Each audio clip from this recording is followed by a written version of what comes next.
যতটুকু দেখলাম তার বাইরেও অনেকটা চেনার বাকি রয়েছে মিতালিকে, কারণ অত ইজি যদি হতো তাহলে আমি করতামই না।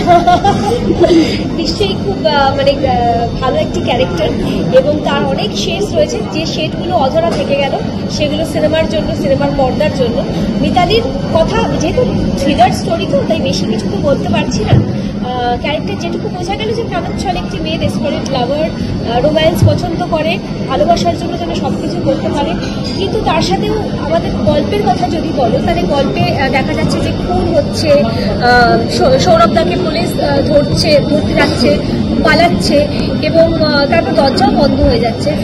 তো নানান রকম ভাবে নানান প্রশ্ন মানুষের মাথায় আসবে, আর সেই প্রশ্নগুলোর উত্তর পাওয়ার জন্য অবশ্যই হলে গিয়ে দেখতে হবে। আমাদের রিলিজ হচ্ছে 10ই জুন এই জানুয়ারিতে।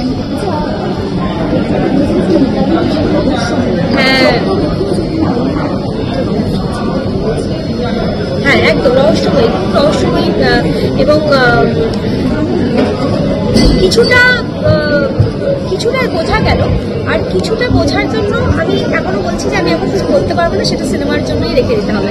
যেহেতু ট্রেলারে নেই, তার মানে এমন কিছু রহস্য আছে যেটা ট্রেলারে দেখিয়ে দিলে আর সিনেমার জন্য কিছু থাকতো না। মানে একটা বড় রহস্য মিতালির হাসি মুখের পিছনে রয়েছে। এরকম মানে কথাটা হচ্ছে, যখন রূপমদা ছবির 3-4টে নাম বলেছিলেন, তো আমি তখন বললাম যে আমাকে একটু সময় দেবে, আমি একবার ভাবি।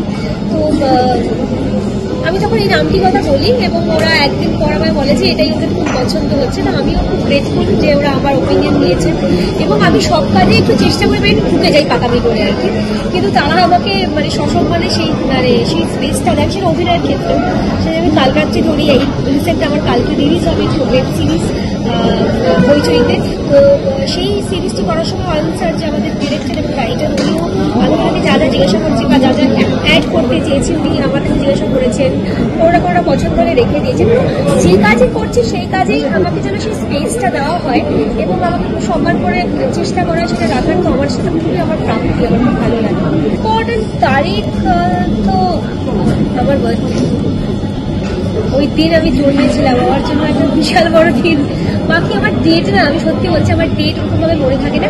তবে স্মরণীয় কোনো ঘটনা, স্মরণীয় কোনো দিন, এই দিনে এরকম কিছু ঘটেছিল, সেই জিনিসগুলো আমার মনে থাকে। আমি ডেট একদম ভুলে যাই। তবে এই সিনেমাতে ডেটটা কিন্তু খুব বড় একটা মানে পার্ট প্লে করছে।